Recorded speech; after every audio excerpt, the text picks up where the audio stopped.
Well. Hello there. It is Saturday, noon, Easter time. That means it's Ask Me Anything time here on the Football Diehards YouTube channel. I'm Bob Harris. Was that too aggressive? What do you think? Was that too... I felt like that was really aggressive. How about I'm Bob Harris? Like more of a PBS style, maybe? I don't know. What do you guys think?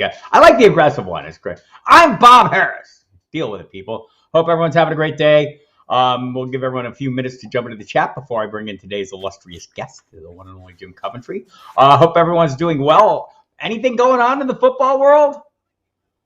Oh, yeah. Got a little news. That's the thing about OTAs, whether it's like super viable or whatever, or super relevant or super important. Sometimes it's not. Sometimes it is. Yesterday, there was some. DeAndre Hopkins obviously moving on. The Cardinals released him. Interesting piece by Mike Florio, and I agree with it on Pro Football Talk, saying basically this is the Cardinals saying they're tanking. They could have made him a June 1st cut, because June 1st is what? We're within a week of June 1st. They could have saved some money, spread the cap hit, $22 million over 2 years. Instead, they're sucking it all up this year and just saying to hell with it. By the way, they're not going to have a quarterback. They're not going to have a lot of things there. They've got a new coach. They got a new GM. I think tanking is a fair assessment. So good morning, Andrea. Thanks for coming. Hello, Charles. Hello, Scott, Kobe, Albert, Royal. Appreciate everyone showing up. Really appreciate you all spending time with us on these programs.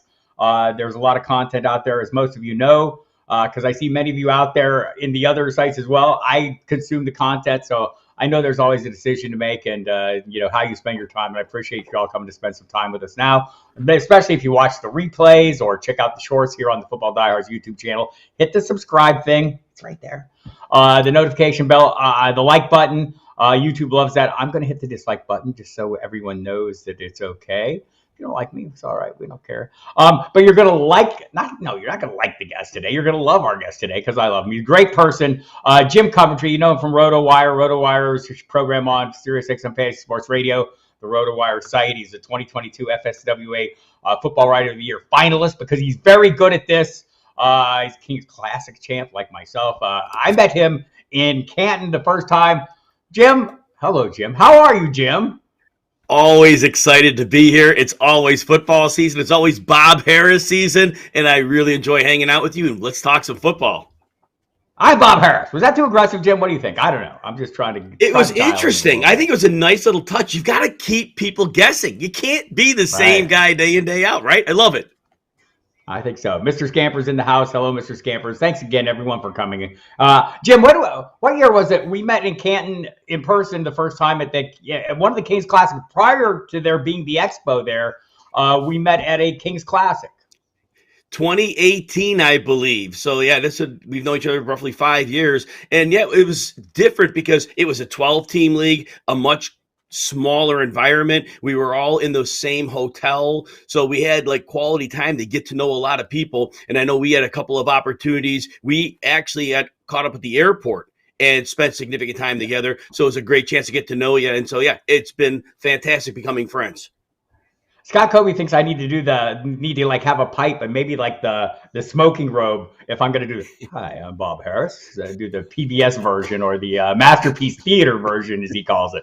I'm on board with that, Scott Kobe. I'm going to come in my robe. You won't know it'll be my short robe. And nice. You can't see that. Nice. Hello, Wendy. Thanks for coming. Appreciate everyone showing up. So let's, this time of year, we've kind of gone from, I know, Jim, you're out there in the best ball rooms, drafting away. We're all getting our feel for value. I don't know. You doing any of the Fantasy Cares Eliminators?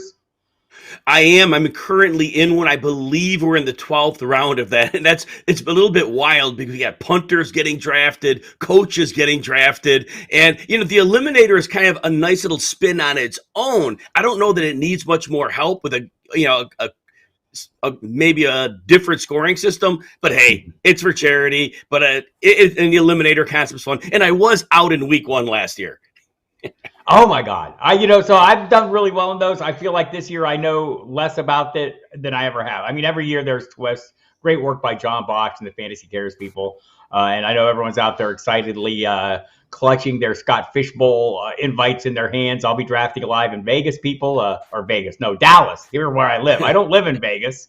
I live in Dallas. So if you have a chance to get into the live draft or one of the live drafts here, would love to see you at that event. And I know, Jim, you like the Scott Fishbowl. Everyone likes the Scott Fishbowl. It's a fun thing, raises a ton of money. So we'll be talking about that as it gets closer and kind of talk some strategy on that. Right now, we've been talking a lot of strategy, a lot of values, but we're gaining a little more information as the OTA starts. Some things that we did not previously know, we're now learning. And one of the things we learned, as I mentioned at the top, DeAndre Hopkins is no longer an Arizona Cardinal. I do think this is an indication that they're done. They're not playing to win this year. I don't know that I blame them. But it also means DeAndre Hopkins is out there free to sign with any team. I know DraftKings just came out with odds today, Jim. Buffalo Bills are the favorite. Hopkins, I think it was on the I Am Athlete podcast, he listed the quarterbacks he'd like to catch passes from. It was Josh Allen, Jalen Hurts, Patrick Mahomes, Lamar Jackson, Justin Herbert. I think Allen is possible. I think Patrick Mahomes are possible. I think the Giants maybe are, kind of maybe going to be in the mix. They've got a lot of guys in that receiver room that are kind of just guys. And so what would be, so instead of sitting here guessing the landing spots, let's say for you, what would be the ideal landing spot? I know it's going to sound almost cheesy, but it has to be the Chiefs because the Chiefs have such a diverse passing game. Hopkins put up big numbers when he came back from the suspension last year, but his targets were insanely through the roof. What we saw was a player who was 30 years old. His percentile yardage after the catch was 14th. Basically, at age 30, he did what 30-year-olds do. He becomes a catch and fall guy. And yes, he can still get open in the short area. And yes, he has a great catch radius. And he still can navigate the catch point up high. But I don't know that DeAndre Hopkins, if people are picking up that this is a player most likely on the decline. There aren't many 31-year-old receivers that are playing at a high level. And he is the Hall of Fame type player, so we always make a little case for them. But I was really nervous, Bob, about the yards after the catch last year. But going to Kansas City, where they have so many different funky formations, they could get so many people involved. There's no way a defense can commit heavy resources to Hopkins. So I think if he saw lessened attention, that would be the number one place where he would see the best attention with a cross of the high-end quarterback. I think the Bills fit that as well. Our friend Doug Farrar at the USA Today had a comment, and he said he went back and watched the tape last year, and his comment was, as a slot yak monster with a killer sense of zone coverage, he still has a lot to give. As a true X isolation guy, maybe not so much. So I think his take is similar to yours. That being the case, let's say he lands on one of those two teams. And by the way, it could be anyone. And another, just kind of a little side note on this, Florio from PFT was reporting this morning that this might be tricky to get him a deal with someone because his expectations financially are very high. Also, the person who's representing him, kind of unofficially representing him, is a guy the NFL has advised teams not to work with. He's not NFLPA certified. He has worked with other players and they've gotten deals, but the NFL isn't a fan of that guy. So the person's name is on these names. So if there's a team out there that was maybe interested but saying, maybe we don't want to deal with this, I mean, it just could complicate things. By the way, good morning, Dame. Good morning, JR1616. Thanks for coming in. Happy to see everyone again. So, let's focus on those two teams, the Buffalo Bills. What would happen to Stephon Diggs' value? Would it be a limiting factor, or would it be an additive piece and maybe make everyone a little better? See, Bob, I see this as interesting because Stephon Diggs could play any role on the field. He could play your X, he could play your Z, he could play your slot. You move him where you want. But ideally, he's a target monster. And Josh Allen has locked in on him heavily. And until Allen's elbow went south last year, there was no reason to think that Diggs wasn't going to continue to be the high-functioning weapon that he's been. And at this point, to me, he's significantly better than a 31-year-old DeAndre Hopkins. And I wonder if the two become a little bit redundant at some point. And Josh Allen, he doesn't want to have to throw the ball short all day. They wanted Gabe Davis to be that downfield guy. Right. They want Josh Allen to buy time, not always run, but to take advantage of that big arm and stretch out the field. Now, they'll see their share of zone defenses. Teams love to blanket the zone against them, and Hopkins would certainly be a wonderful addition for that. But if they want to unlock the explosive potential in their offense, Bob, I just don't feel like Hopkins does that, and I feel like Stephon Diggs, he's not going to take a big hit in targets. Yeah, he'll lose some, of course, because DeAndre Hopkins is going to get targets in a role. But I don't think he's going to command that level of attention that Diggs is going to from Josh Allen. Yeah, I kind of tend to agree with that. And it's worth noting the connection between Josh Allen and Stephon Diggs. For as mad and pissy as Stephon Diggs gets, and unhappy of brief moments, so the connection, when you see him and Josh Allen just interacting, whether it's in interviews or whatever, you could tell they really get along. Sounds like they play a lot of the video gaming together, do a lot of things together. So there's a good, strong relationship there. I think Hopkins would add something to this offense. Anyone who had hopes that Dalton Kincaid was going to turn into a thing. And if you missed it on this stream, I mean, Matt Waldman has expressed his belief that Kincaid, maybe by the end of the season, could be a pretty legitimate contributor kind of in that slot role, and this would certainly eat up some of the targets that might be available to him. So Kansas City, Travis Kelce is the only other player we're concerned with there. Would it be a limiting factor for Kelce? Bob, I think it has to be, because Kelce, his numbers, obviously, it was the second best year of his career last year. Tyreek Hill was gone. The target volume was extremely high. But we learned a couple of years ago that when teams will beat up Kelce a bit at the line, they can have some success. But last year, they had to get him the ball, and basically Mahomes figured out, we're going to get him the ball no matter what, under any circumstances. Kelce's going to get attention, but if there's somebody else to throw the ball to, and if Mahomes reads the play, sees Hopkins is there and available, he doesn't have to force that ball into Kelce. His other receivers he had last year, Sky Moore never clicked. Marquez Valdez-Scantling, we know he's more of a situational deep threat, even though he did run some slot coverage. Juju Smith-Schuster, I don't know that he was ever going to be the player he was early in Pittsburgh. So basically, it was the Kelce show. So those massive numbers had to do with he was the only game in town. Hopkins will command some targets, a good number from Mahomes, and he likely would go over 100 targets. Maybe not crazy over 110, 115, not the days of the 160, I don't think, but that would be a direct hit to the volume that Kelce sees. And at some point, age is going to catch up a little bit more to Kelce. I believe he's going to be 33 this year. Yeah.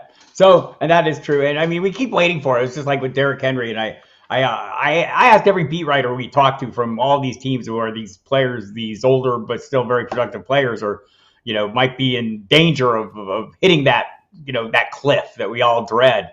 And the answers on Kelce are the same as they are on Derrick Henry. By the way, nobody thinks they are. They think they're just different dudes, and like that's going to carry them so far. But there is going to come a time where they fall off those cliff, and in the case of both Kelce and Henry, I'm going off with them if they fall off that cliff this year. I'm heavily invested. If you have any ideal landing spots out there in the chat, any places you think that we haven't touched on that you think DeAndre Hopkins might land in, I'd be interested to hear your thoughts on that. And Jim and I can kind of plumb and go through the depths of those possible destinations. For the quarterbacks in the teams that we've been discussing, in particular Buffalo and Kansas City, I mean, we're already drafting at their ceiling, right? It really doesn't matter what you add or subtract at this point. 100%, right? Whatever order you have them in, you likely have them at the top two quarterbacks. They're going in some leagues in the second round in 12-team leagues, occasionally the third round, but they are going very early, either order. Sometimes Jalen Hurts might slip in the mix, but yes, we're drafting them at ceiling. You cannot draft a quarterback, in my opinion, any higher than you're currently drafting them. You are drafting them for what would be either a 5,000-yard passing season with roughly 40 touchdowns from the Mahomes side. On the Allen side, obviously there's rushing yardage that goes into that. But yes, as to how much their ceiling could go beyond what it is, I think DeAndre Hopkins adds to the team concept, but I don't know how much more that raises the ceiling of these great fantasy quarterbacks. Kind of a related note, let me ask you this, because I think, I argue this here all the time. I mean, anytime you are any first round pick, you're drafting that player to hit a ceiling, right? You're not drafting him, and we know that isn't always the case. But the quarterbacks this year in particular, you're looking for some degree of leverage over the field. And you're looking for quarterbacks that are going to score a solid 20 plus points every single week. I think those, I think it's safe to say that Josh Allen's one of those guys, Patrick Mahomes, Jalen Hurts is one of those guys. Outside of that range, Jim, the Joe Burrow is kind of on a tier unto his own. I think you can kind of safely assume he's going to be in that range. After that, it gets a little bit dicier, but we're looking at some of those mobile quarterbacks. Who are the guys you're targeting in the next tier, if you're targeting, or are you waiting later on quarterbacks if you miss out on that top tier? And also, by the way, are you drafting that top tier? So as drafts have gone, I am out on the top 3 quarterbacks. I just can't get to using a top 3-round pick. Can't do that in my mind. I need to have running backs and receivers. But once the 3rd round is out, I'm starting to watch the board. In that tier where you said Joe Burrow's on his own, I agree with you, but I do have Justin Fields, Justin Herbert, and Lamar Jackson in that same general bucket. So that's my next tier I'm looking at. If I could get one of them in the 5th round, that's preferable. Not always going there. But 5th round, any of those are fine. I am not going to push the issue, though. If they are going off faster than like in the 4th round, I'm not going to go there either. I have my next tier, and that tier really is Deshaun Watson and Trevor Lawrence. I personally am using Deshaun Watson as my fail-safe. Once the first 7 are off the board, I don't like the drop-off after we get to Watson and Lawrence, so I am going to usually strike and try to get Watson. And here's my deal on Watson. I'm trying to rationalize what happened last year, and his performance obviously was not good. Away from the game for almost 2 years. I'm a big believer in players who miss a lot of time could lose some of their ability to react to the speed of the game. I think that he's still in his 20s. He didn't lose his talent. And obviously he had a lot going on in his mind from what he put himself through over the prior couple of years. I think the speed of the game comes back to him this year. Another training camp, he got those games in the end of the season to, what we say, knock the proverbial rust off. I do believe the speed of the game comes back to him. And I am sold on his weapons. Amari Cooper was playing great last year. Donovan Peoples-Jones showed signs of breaking out. He was doing well till Watson came in, actually. But again, Watson struggled. That's fine. Elijah Moore coming in. David Njoku was showing signs. And then we have Nick Chubb in the backfield. So talk about having to play a team honest. That's going to really help Deshaun Watson. I think he has an incredible ceiling, and I will draft him as quarterback 8, but I think he could sneak into that top 4. I do believe that, Bob. And by sneak into, you mean sneak back into, because that's where he lived, in the early portion of his career in Houston. Emil and Cadlick and I were checking that out, as we were kind of going through our final quarterback rankings. By the way, magazines are well underway. Jim Coventry will, of course, have an article in the Football Diehards magazine, as he did last year. It will be probably equally fantastic. In case you didn't know, or you're just joining in late, this is Jim Coventry from RotoWire. You can follow him on Twitter at Jim Coventry NFL. You can catch him on SiriusXM as you catch me throughout the season and enjoying his fine football analysis. And hopefully, if you go to the Expo in Canton, Jim, you going to the Expo? 100% going to the Expo. Looking forward to drafting with you again at the Kings Classic. And I'm staying at the hotel that you usually stay at. So, yes. I think I'm staying there. Bob Lungett. I'm not staying there. Bob Lungett, like he didn't get a deal there, and so I felt funny not going there. I'll say that. We've been going there the whole time. The breakfasts with the group are always fantastic, so we'll figure it out. Everyone will be in the same area. Anyway, so follow Jim on Twitter if you don't already. I imagine everyone does. If you have any questions, jump into the chat and be happy to take your questions as well. I'm kind of with you on the, in particular, having that tripwire player, right? There's a player when it hits that point, wherever it is, right? Kind of jumping into the quarterback pool at that point when you see a certain player go, or when that certain player is next up in the queue. I do the same thing. Earlier in this offseason was Trevor Lawrence for me. I've adjusted down. It is also Deshaun Watson for me now.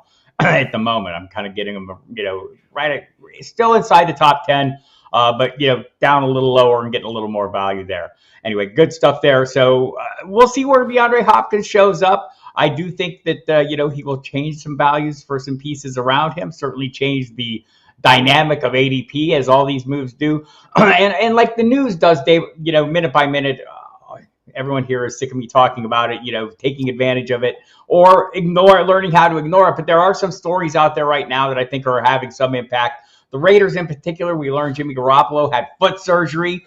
Probably not the thing I want to hear about Jimmy Garoppolo at this point. I've been drafting him as like, if I'm waiting late and, in best ball for that second quarterback or sometimes that third quarterback, I've been drafting him. He's got great weapons. I'm told Devontae Adams, even if he doesn't like the people he's working for, is still a very good player.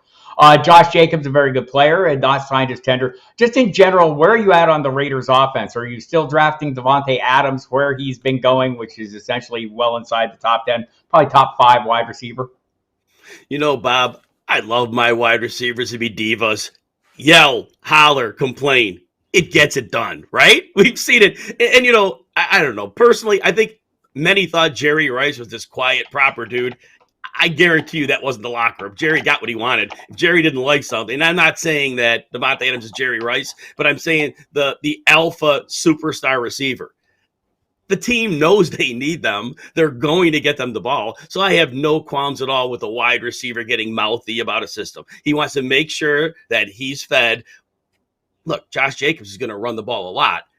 But when you go from Devontae Adams down to Jacoby Myers and Hunter Renfrow, do they really have another option they want to regularly throw the ball to? And Jimmy Garoppolo, yes, he'll throw those balls to get his receivers injured. Remember George Kittle getting laid out with one of those medicine balls he threw way up high. But for the most part, Adams gets open quickly, and Jimmy can function in the short area of the field, and Adams is going to get him. So, yeah, I'm drafting him top 5 receiver, not sweating it for a second, Bob. And I am as well, and I'm fully locked in on him. Josh Jacobs, not signed. Just kind of a little side note here. Looking at the guys who are the franchise tag free agents, I believe Tony Pollard has signed his tender, so he's in. He's working in OTAs. Sounds like he'll be plenty healthy. But beyond that, Saquon Barkley has yet to sign his tender. Jacobs yet to sign his tender. Evan Ingram has yet to sign his tender. Any concerns about these guys? They don't have to report for anything because they're not under contract officially, right? So any concerns about these players not coming to grips with okay, I'm going to make, in the running backs cases, $10.9 million this year, so I'm going to do that? Or do you think is there reason for concern? Are you dialing back on any of those top 2 running backs, Barkley or Jacobs, because they're not signed their tender? And if I'm correct, Bob, I believe they have till July 15th to hammer out a long-term deal. Yep. So I think that's a leverage point these players are trying to use. If they want a long-term deal, let's say they show up to a practice and get hurt. So it's probably from a business standpoint, my guess is the agents would advise them not to show up. Each of these players knows they're standing in the offense, so nothing's changing with that. And so once July 15th hits, at that point, whether they're extended or not, it's a business decision, and I don't see anybody pulling a Le'Veon Bell here and sitting out the season. Just don't see that happening. In terms of drafting Jacobs, I'm a little nervous, Bob. I always say never pay for the career year, and Josh Jacobs' career year came when he was playing for big money. Now, he could be doing that again, but the off season he probably put in to working to be the player he was, which was so much better than he was in his first 3 seasons, that makes me nervous. And I still have him at running back 13, but I'm a little bit nervous when it comes time to draft to select him because the career year is the career year for a reason. It doesn't get repeated, and I don't know that he is that back, Bob. Yeah, so I mean, I'm kind of torn on this one as well because I do think the Raiders will continue to treat him like a rental car and drive the wheels off him, which is part of the value of last year. And maybe Zamir White's in a better position to contribute behind him this year. I don't know. I'm less torn. I'm kind of still all in on Jacobs. I'm kind of reaping the value because I think people are concerned. Saquon Barkley, I don't think you're getting much of a discount either. I think people feel like he's going to be there, and I'm with you. And Evan Ingram saying nothing but nice things about the Jaguars, and we're going to talk about the Jaguars in a minute. But I think that offense is he talks about how much he loved being in that offense, and by the way, the franchise tag for tight ends more money than the running backs. So the running backs are the bottom of the skill player heap on the franchise tags. Greetings to the Dynasty Viper man, Matt Donnelly out there in the chat, and Alan Hepworth.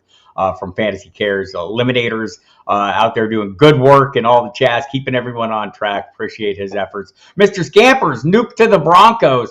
Come on, Scampers, you're just stirring the pot now, aren't you? We're gonna talk Broncos in a minute. Maybe we'll mix it up. Yes, maybe we're always stirring the pot in Denver. Yes, apparently so. And yeah, they're letting go kickers. They're out there doing all kinds of things. And some talk about Javonte Williams right now. I think, well, let's go ahead and get into that. I want to, everything we've heard up till the last week or two, Jim, has been incredibly negative, right? Or at least very vague and leads to a lot of concerns about whether or not he would be ready to start the season, whether there's even talk earlier this year about whether he'd be available to play at all. And now all of a sudden we're hearing he's working on a limited basis. I want to qualify this, people. They don't have to report a damn thing. Sean Payton is probably not shooting us straight. I'm going to go ahead and take a big leap here and think he's probably playing this close to best. When he says he's limited, was he limited to watching? Maybe. Limited to sitting in a tub? Maybe. We don't know what the hell he's doing, and they don't have to tell us officially what he's doing. So how are you handling that backfield if you're drafting now? So, look, we can only go with the news we've been given. I know Sigmund Bloom calls it the steady drumbeat. As you said, the steady drumbeat has been negative on Javonte Williams. This was not, as you said, particularly fantastic news. It was news. It was a comment. It probably meant nothing. So right now I have Javonte Williams as my running back 26 because based on the news I have, I can't count on him being there. Now in some of these best ball drafts, Samaje Perine's been there in the 9th round. Now maybe not in all, but I've gotten him twice. And at that point, when Perine signed there, apparently he was told by Sean Payton that he has a role there. And with Tony Jones as the number 3, Perine does have a role. And we know he could catch the ball a little bit, and that adds fantasy value. And if Williams were to miss some time or just be incredibly limited, it just even adds to Perine's value. But to where Perine is getting drafted, even if Williams is in the mix, Perine probably justifies the value he's being taken at. So anything that Williams can't bring to the table, to me, is added benefit or bonus for drafting Perine where he's at. Right. I would agree with that. And it's kind of, you mentioned the steady drumbeat. I mean, it's been a solid 4-4 beat, and we've just now gotten the polyrhythm. They're throwing a little 9-16 on top of that 4-4. Sean Payton is, and getting some incredible polyrhythms going on the reporting. I think until we see it, I'm going to take it with a grain of salt, the words of Sean Payton. He himself, qualifies all his statements by saying, hey, I don't have to report a damn thing right now. And so I think that means he feels like he's free to be fast and loose with the truth as much as he can be. And he probably is. So we'll see. Perine's still a pretty solid value out there. I think he will have a role. That brings us, though, to some other backfield situations, while we're discussing them, that I'm having, at least some, I could talk myself into many happy stories. Let's start with the Lions backfield. Jahmyr Gibbs, obviously a ton of draft capital invested, 12th pick overall, surprising pick, I think, to many. The Lions seemed to go with their board, man. They did a number of things that people didn't expect, and they still seem to be really happy about it. Great offensive line in Detroit, a very productive offense. The running backs last year, Jamal Williams, scored a hell of a lot of touchdowns, people. So we've got David Montgomery now comes over from Chicago, and they add Jahmyr Gibbs. What kind of split are you looking at, Jim? So, Bob, when they brought Montgomery over, they could have brought Jamal Williams back. They likely assumed Montgomery was a better version of Jamal Williams. And at age 26, Montgomery's not a great player. We know that already. He doesn't get enough yards. He makes people miss, but he doesn't do a lot yardage-wise with it. So it doesn't necessarily work, but he could handle a lot of carries. He can run inside. He can catch a few passes. So he's a very functional, useful back. And Dan Campbell seems to have painted a blueprint of how he wants his backfield to go. Yes, they invested heavily in Jahmyr Gibbs, 12th pick in the draft, but he's 5'9", 199. My guess is they're probably not going to punish him between the tackles a lot. I think they're going to get a lot of bang for the buck out of him as a receiver. occasional change of pace runs to the outside. But in terms of carries, I think we're looking 5 to 8 carries in a week. And I think we're looking anywhere from 2 to 7 targets. And that could fluctuate week to week, game flow. They're going to want to get him the ball in the passing game, but there could be games that don't dictate that. So basically, in terms of Gibbs, I think the touches he gets are going to be very valuable. But I think the volume is not going to be what we would necessarily want. So I have him right now ranked as my running back 19, which is probably a little lower than most. I just think that added volume is a bit of a concern. Right. And by the way, Matt Donnelly would like you to slow down on that David Montgomery nonsense that you're spewing here. I love David Montgomery. So I'm kind of with you on all this. These backfields, I mean, I'm still looking for clear paths to workload, and I don't think either of them have it, but I do think there's enough in this offense to go around. Let's touch on a couple other backfields that I think are kind of where we're in similar predicaments, where, there's some values and some guys that maybe we're overpaying on. One of those is the backfield where DeAndre Swift ended up, the Philadelphia Eagles. We've got Rashad Penny. We've got DeAndre Swift. By the way, Kenneth Gainwell and Boston Scott still exist. So in what universe and what worlds are you drafting those players? I want to say Swift is still going off a little bit higher than I like in current ADP. It's tough because what we saw last year, I think the Eagles figured out the formula for Miles Sanders. The weeks they needed to use him, they did. They gave him heavy usage. The weeks they didn't need him, they scaled his usage back. To me, it was like load management. It was making sure that they had him all season long. They could not have done it better than they did. Clearly, they have Rashad Penny, who is injured, misses almost as many games as he plays, if not more. And then certainly we've had plenty of injury issues with DeAndre Swift. Swift, in my mind, being the better receiver, probably gets the more valuable touches here. And we know they didn't throw the ball to Miles Sanders nearly at all. I believe 20 targets is all he had last year. It was a very, very low number. Right. That's the problem for me. Yes, but you have to think if they were going to aggressively bring in DeAndre Swift, knowing what he brings to an offense, and this is a guy, if you give him 8 carries, he could get you 80 yards of those carries, because behind that offensive line and with the way defenses have to respect A.J. Brown, Dallas Goedert, Devontae Smith, he does not need DeAndre Swift much room to make some incredibly big plays happen. Now, drafting him's tough because, like you said, we don't know the workload, and they're going to have to be very careful. Philadelphia has every team has the goal of winning the Super Bowl, but Philadelphia has a realistic goal of winning the Super Bowl. So for them, keeping players like Swift and Penny healthy for the playoffs, they're making the playoffs. I mean, there are very few scenarios where they're not. So to keep them fresh and ready, the workloads are going to be tightly managed, I think. So even though I have Swift at running back 21 because of his receiving ability, I'm nervous to draft him because I just see there are going to be weeks where he gets a total of 5 or 6 touches because they're winning early and they don't need him. I agree with that. So just for a little perspective, DeAndre Swift is in current best ball 10s. I'm looking at just the month of May. DeAndre Swift is running back 19. Some of the others we're talking about here going up, David Montgomery is 26. Jahmyr Gibbs, by the way, 17, the first of that group. Swift, 19. David Montgomery, 26. Oh, and I have to scroll down a little bit to find my guy, Rashad Penny, 39. I like the cheap things, and I do have plenty of shares of that. And it's a fair way to, I think, kind of break that up if you're looking for the cheaper pieces in some of these backfields where there is that uncertainty. I usually take that approach and let somebody else, pay the high-end price. And sometimes I miss out on the high-end production that way, though. So be careful. Realize that, for all these things are balancing acts, right? And that's kind of the issue here. We've got a couple questions along these lines. And we have some more backfields that I think are similar but lower end. So let's, just kind of touch base on those before we get to the questions. The Chicago backfield is now a 3-way split. If you think Roschon Johnson can contribute this year. I know you're in Chicago. How are the locals seeing it? And by the locals, I mean the Jim Coventrys. Yes. Because all teams are 1 of 32 to me, like they probably are to you, Bob. So we'll talk about this. When Roschon Johnson was drafted, the team talked about his leadership, his special teams ability, and he can occasionally pass protect. They said nothing about him as a running back. They drafted a high character, high effort guy.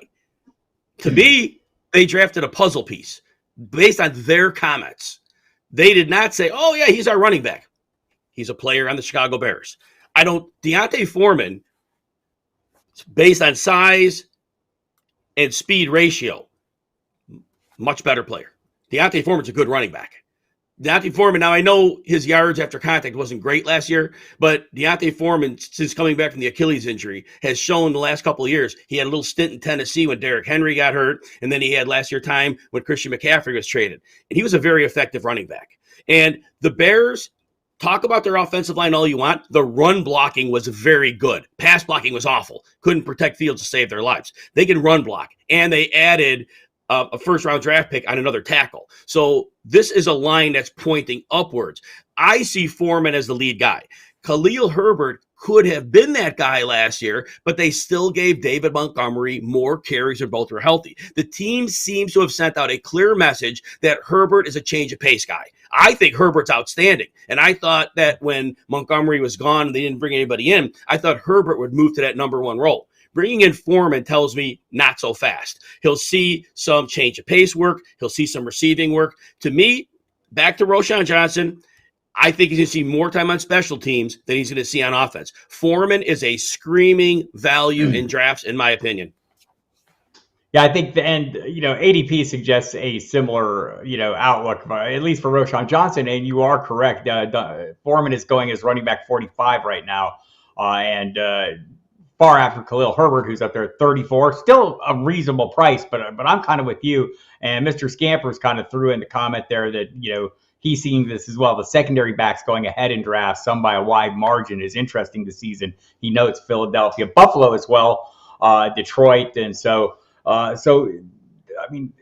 sometimes the cheaper play is not just the better value, it's also the right play. So be mindful of that. Jim, I don't want to catch you off guard here, but Rice Man, and I think this question is for you because I don't remember doing this. I remember listening on XM Radio at the end of last season. You gave a list of everyone you were going to pick for the next year. Do you remember that episode? And do you remember some of those players?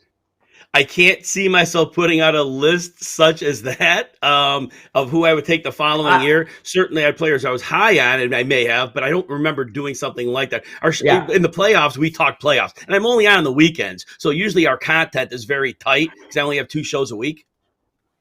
I generally start making my list of players who were disappointing this year, who I think are going to rebound, and put that out there. So maybe that's what it's referring to. And I kind of hit on all those throughout here. So I don't know if I have the fast and ready list, but I mean, there are players you should be looking for to rebound. Any player that disappointed, right? This is one of the first things I do after the season is over. I go look at all the players. Like Jonathan Taylor would be high on that list of players who didn't perform as expected. People are going to be soured on them, right? They're going to be dialed back. They're going to be more reluctant. So there's going to be value created there. So maybe that's the list that you're talking about. And my rankings, by the way, are available at FootballDiehards.com. You can go there if you want to purchase anything. Use the promo code DieHards to get 15% off your purchase. And maybe I'll come up with my list, Rice Man.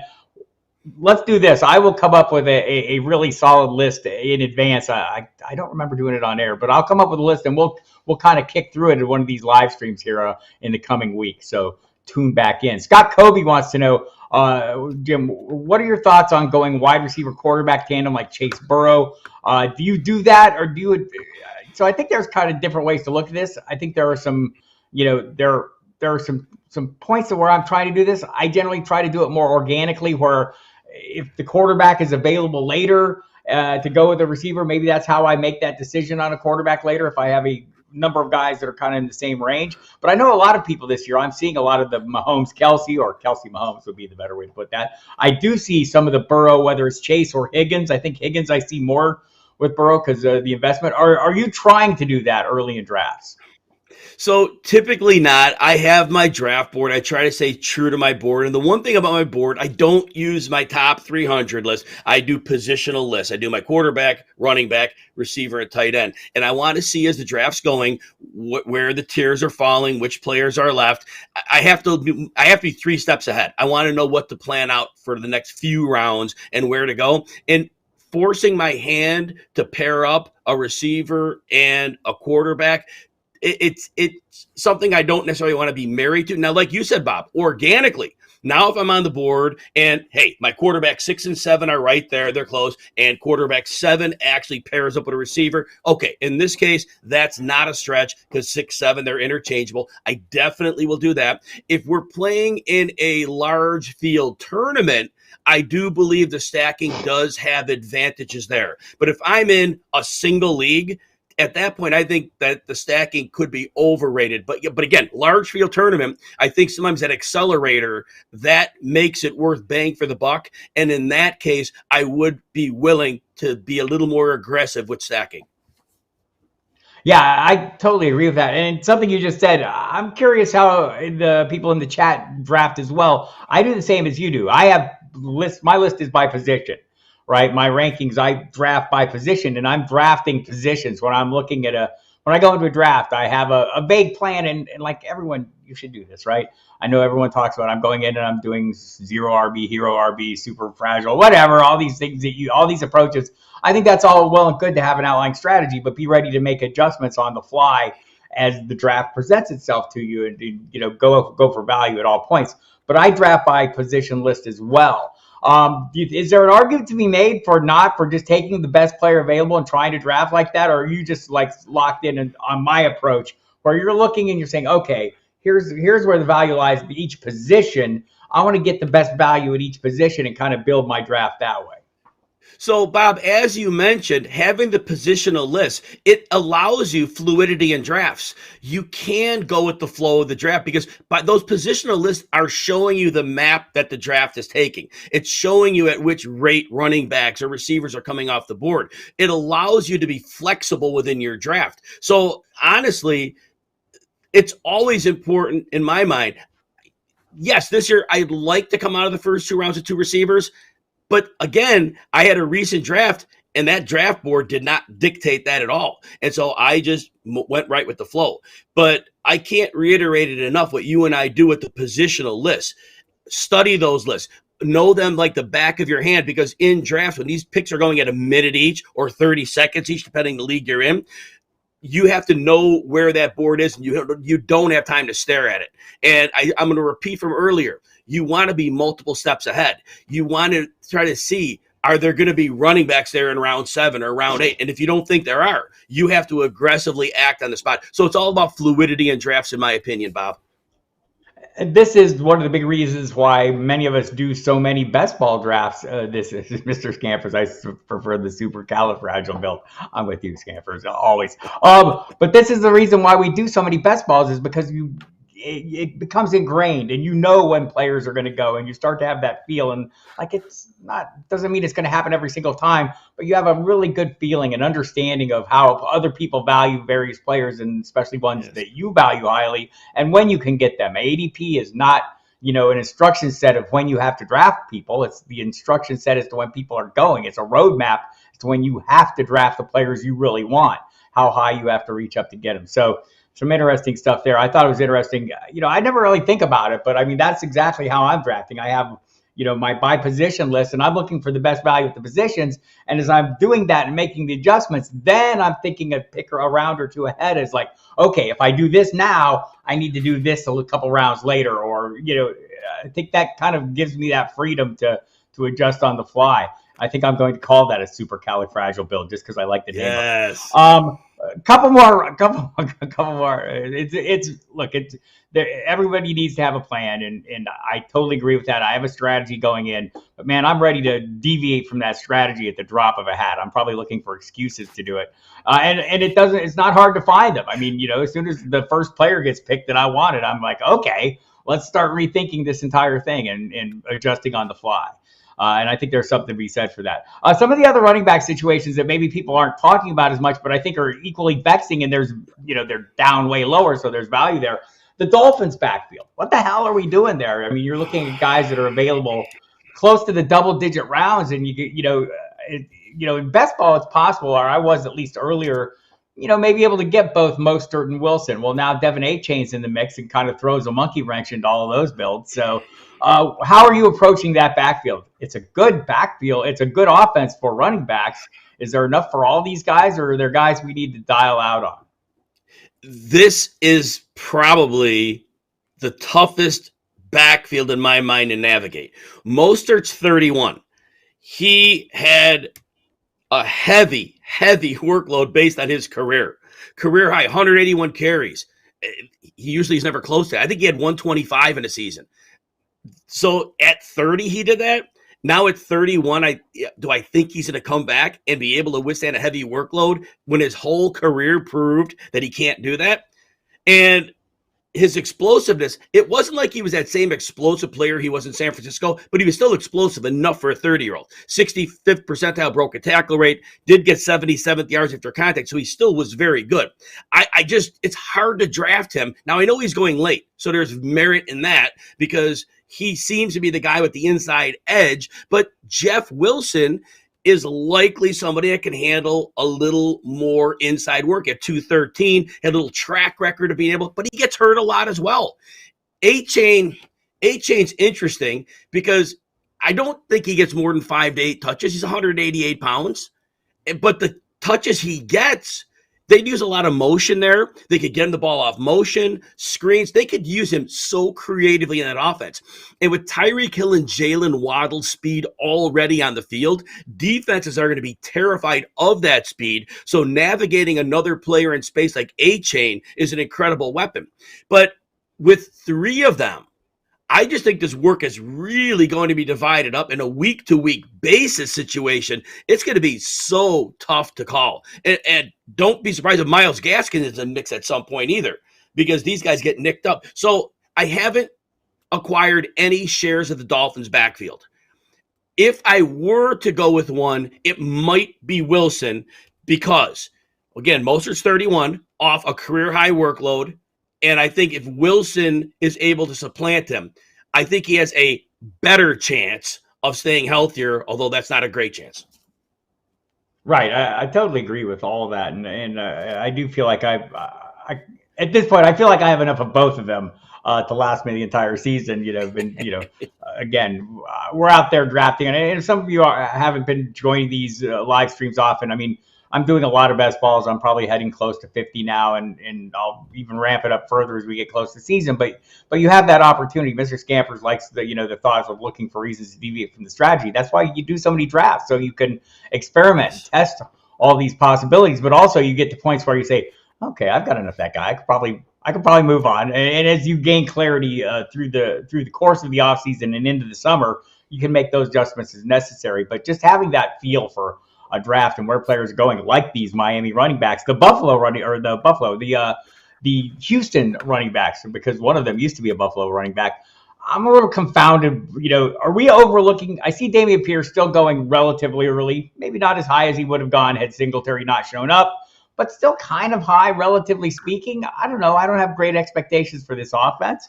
I didn't last year either, and Pierce was fantastic. But are we overlooking the impact Singletary could have here, do you think, Jim? Buffalo was trying to get away from Devin Singletary literally since the day they got him. It was like they were looking for reasons not to play him. They bring Zach Moss in. They bring last year the rookie James Cook in. They wanted to get rid of him. There was always room to run in Buffalo because of Josh Allen and the high-octane passing game, so he was able to do some nice things. But they clearly did not think he was a good running back because, again, they didn't want any part of him. So he goes to Houston. Dameon Pierce, as you mentioned, yes, he may have hit a rookie wall. He had a couple really tough opponents. I know they played the Titans. Nobody ran on the Titans, and he had a bad game. I think he still had 14 PPR points because he caught some passes. I think Dameon Pierce is the guy, and I think Devin Singletary is a minor change of pace guy because they learned last year you can't go in with one guy. They had Rex Burkhead playing, at 33 or 34 or whatever he was. So I think that Singletary's moderate change of pace. He's a distraction, but it's a good distraction because I think that it's giving us a little bit of a value on Dameon Pierce. I have Dameon Pierce ranked as my RB20, Bob, and I'll be happy to have shares of him without hesitation. So he's going at 22 this month in Best Ball 10. Singletary's going as running back 47. I've just seen some arguments out there recently that say maybe we'll see a little more of him. I don't expect it either. I don't know if I have high hopes for this offense in general, but as I look at this ADP, it strikes me we were talking about the Cardinals maybe be tanking. The back's going right after Dameon Pierce. So running back 21 just ahead of him. 22 picks ahead of him is Javonte Williams. Cam Akers at 21. Dameon Pierce at 22. Followed by J.K. Dobbins, Miles Sanders. People still out there drafting Alvin Kamara. Good luck with that. David Montgomery. Then at 27 and 28 and 29, we have James Conner, Rachaad White, and Isaiah Pacheco. Can we not argue those guys? Like, certainly Conner. I mean, he is the offense right now unless they make a significant change, right?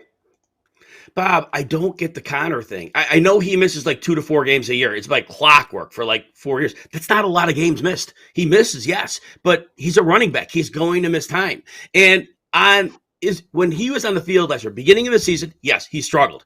Whatever reason, bad start to the season. Down the stretch, he was carrying fantasy teams that were still alive. The year before, obviously, huge season. And he played well last year with no Kyler Murray on the field. So we already saw that. And if Murray misses time, Connor is there. Connor could catch the ball. There is like no competition behind him. Corey Clement is behind him. Keontae Ingram was awful. So he is in a 3-down role. He's 230 plus pounds. They did address our offensive line. I don't know how much it helps, but he's run and performed behind a horrible offensive line for 2 years running.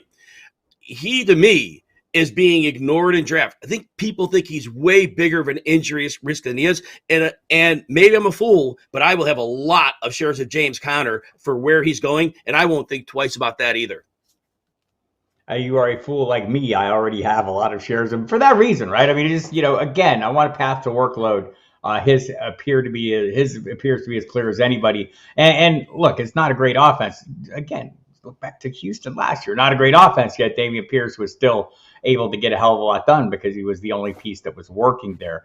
By the way, Alan makes a good point there. He'll put in a plug for any site that allows us to add a CSV style list of ranked players. It really is. If you can, upload your own rankings, it's very helpful. But it made me think of something as well. One of the reasons you want to be out there drafting, whether you're mock drafting or doing best balls, whatever you like. I like best balls. I know it costs some money to take part in them. You can also win money, and I do every year, so that's worthwhile. But I think the key for me here is like being familiar with, or more familiar with, the people I'll be drafting with in the future. More importantly, how ADP lists are in draft influence the way people draft, right? So like maybe there's players that you really like that are down a little lower on the ADP that are out of sight for people that you can maybe gain a little value on, but still draft them well ahead of where they are listed in the draft list of the ADP. Jim, I don't know how much attention you pay, probably not very much to the list that's being presented to you on the draft sites, but I think most people do, right?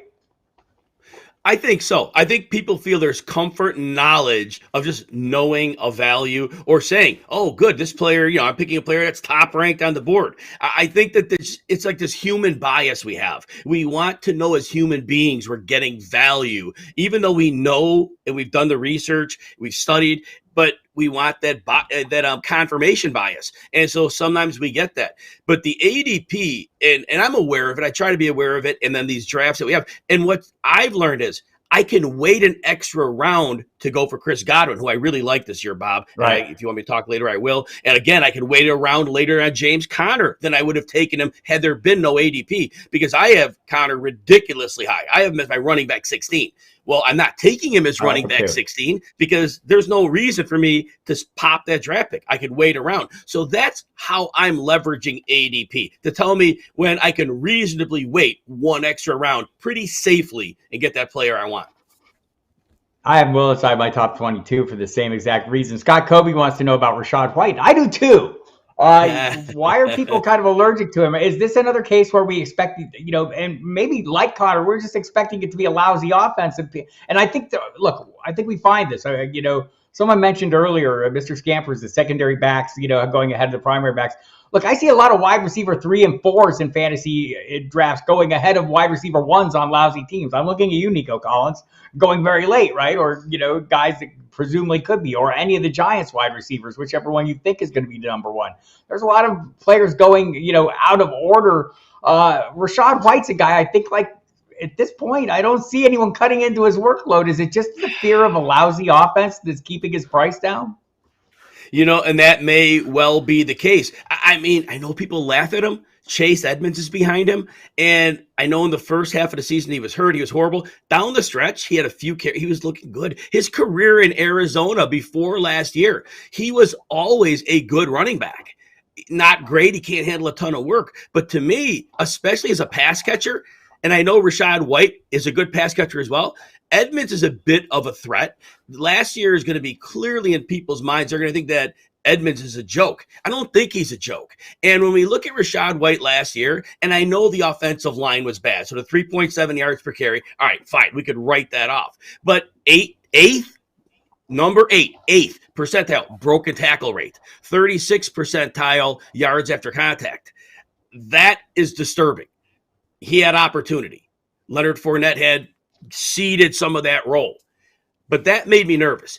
I wonder if White is actually a good running back. And I know, Bob, the point is sometimes it doesn't matter, right? Volume is king in fantasy football. And we've seen running backs who are not good running backs put up really good fantasy seasons. And I think the case that he is the guy, yes, if that's the belief, then I do believe you aggressively target him. I think Chase Edmonds may be a better player. Yeah, as somebody who came from Tucson, Arizona, home of the University of Arizona Wildcats, anything that any Arizona Sun Devils, not good there. I want to give you a chance. We just got a few minutes left, but kind of spinning off that topic into something I promised myself I would do less of this year, which is devalue wide receivers based on what I'm perceiving to be horrible quarterback play. Last year, Tyler Lockett told me that was stupid. DK Metcalf told me that was stupid. Amari Cooper told me that was stupid. Yet here I am devaluing Mike Evans and Chris Godwin this year because I don't like the quarterback situation. How much is too much? So this is going to be an interesting case in point. We kind of know the circle we've taken with Baker Mayfield. There were times earlier in his career where he was okay as a quarterback. I think the worst thing that happened to Baker Mayfield was when Odell Beckham came to town. Beckham's a great player. But Beckham's a freelancer. And we think of Baker Mayfield running around Sandlot. He needs people to be where they need to be because he can't read when something's off schedule. He's not, in my mind, capable of that. Chris Godwin and Mike Evans, they're not off-script players. These are guys who they are where they're supposed to be, when they're supposed to be there. They're not going to freelance, and they're in their own ways. Evans doesn't win with separation, but Evans is open because he's Mike Evans and he's bigger than everybody and he's stronger than everybody. But Chris Godwin is a year removed from that ACL. And last year, his yards per reception were horrible. Brady was getting rid of it too quickly, but Godwin was still 77th percentile yards after the catch.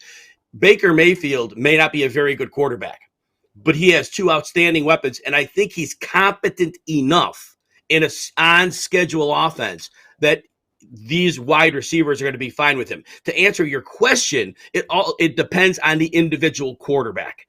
We didn't know Geno Smith was going to become a thing and have a career year in his 30s last year. We had no way of seeing that.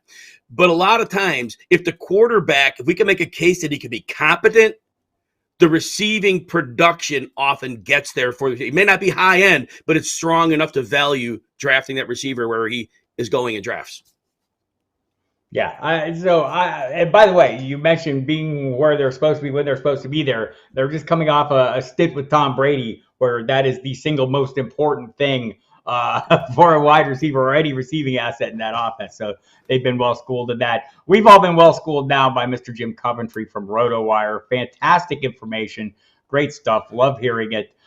Jim, have to have you back again soon. Appreciate meanwhile, and we will do this and long before we meet up in Canton in August. So look forward to that. Appreciate everyone coming in. I know you all have a lot of choices out there and a lot of places you could tune in. Appreciate you spending some time with me every week. I'll be back Wednesday night, 7 p.m. Catch us on SiriusXM Fantasy Sports Radio tonight. It's Memorial Day weekend. We will be doing a military appreciation draft. Mike Dempsey and myself got a number of military people in there, current military servers and veterans in there that we'll be drafting with in a live draft tonight. So check that out if you get a chance. And otherwise, I'll see you all next Wednesday. Jim, you've got a lot going on right now. What should people be looking for? Is it all in your timeline? So yeah, Twitter timeline at Jim Coventry NFL. Everything's there. So easy place that's the hub. That's the hub for most of us. So check it out. I'm at Football Die Hard. The website is at FFDiehards. on the Twitter as well. So appreciate you once again. And we will be back on Wednesday. And go hit the Football Diehards website right now and use the promo code Diehards. Order up your magazine.